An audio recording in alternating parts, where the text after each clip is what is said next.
Senator Whitehouse, this nominee, Brett Talley, is there one aspect of his background, of his credentials, that you find most disqualifying?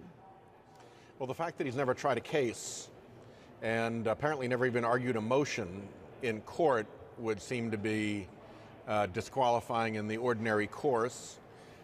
He has done work at the Department of Justice, but it's in a place called the Office of Legal Policy, which is basically the political arm that vets judges and U.S. attorneys and so forth. And his failures of disclosure on his form ought also to be disqualifying.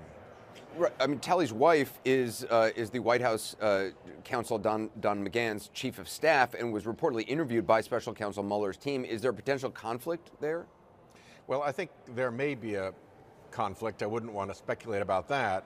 But if you just look at this as a situation in which the Trump administration is trying to get a person who is completely unqualified for a trial court appointed as a trial court judge, what could possibly be the explanation?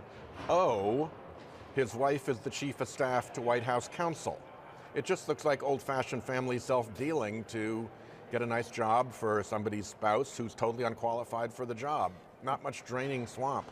President Trump, though, I mean, he's not the first president to stick with a nominee given a not qualified rating by the ABA. President Clinton stuck with 4 such nominees, 3 of which were confirmed by the Senate. So are President Trump's nominees overall, you think, any less qualified than what previous presidents have put forward? They seem to be, just from my experience in the Judiciary Committee, and entirely apart from the qualified, not qualified rating, some of their behavior, blogging, some of the things that they've said about judges on the Supreme Court. This is a fairly extreme group of people who have, many of them have shown very poor, have provided a very poor example of judicial decorum, let's put it that way. So there's a whole array of things. They seem to be pre-cooked on a lot of issues. They seem to be unable to manage judicial decorum. They're not qualified. And in the case of this fellow, there is a not particularly appealing explanation of why he's a candidate in the first place. The White House is reportedly considering asking judicial nominees to refuse interviews with the ABA for its rating process. How important is their rating to your committee's work? It's one touchstone. I don't think it's very definitive, but I think it's helpful to have the ABA go into the local community and kind of take the temperature of a particular nominee. We just had a nominee who was rated unqualified primarily because of the atmosphere of fear around his candidacy and the feeling that he would be punishing people who crossed him as he sought the judgeship, and that he was incapable of being fair, basically. And those are things that you really get a better sense of when you go into the home state, don't just see a cold record, and go out and do 100 home state interviews the way the ABA does. So it's not the be-all and the end-all, but I do think it's a useful part of the process.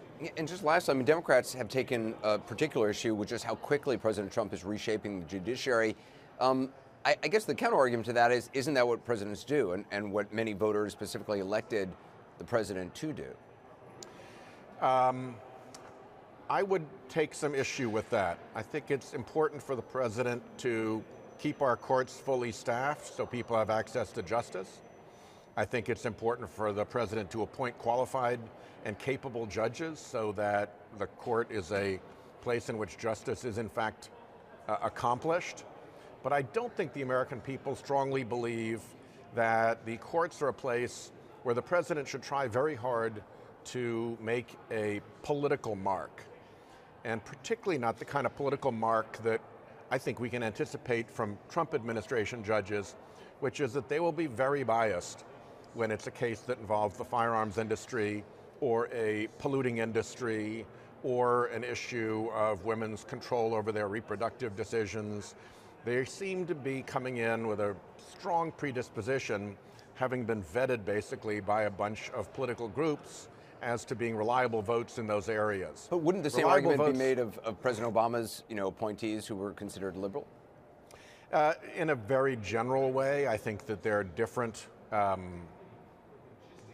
there's a different lean depending on who the president is, but I don't think anybody on the committee has seen a slew of nominees as extreme, as committed to a particular political persuasion, and as unqualified as the Trump nominees. There have been a lot of new lows just in the first year so far. Senator Whitehouse, I appreciate your time. Thank you. Yep.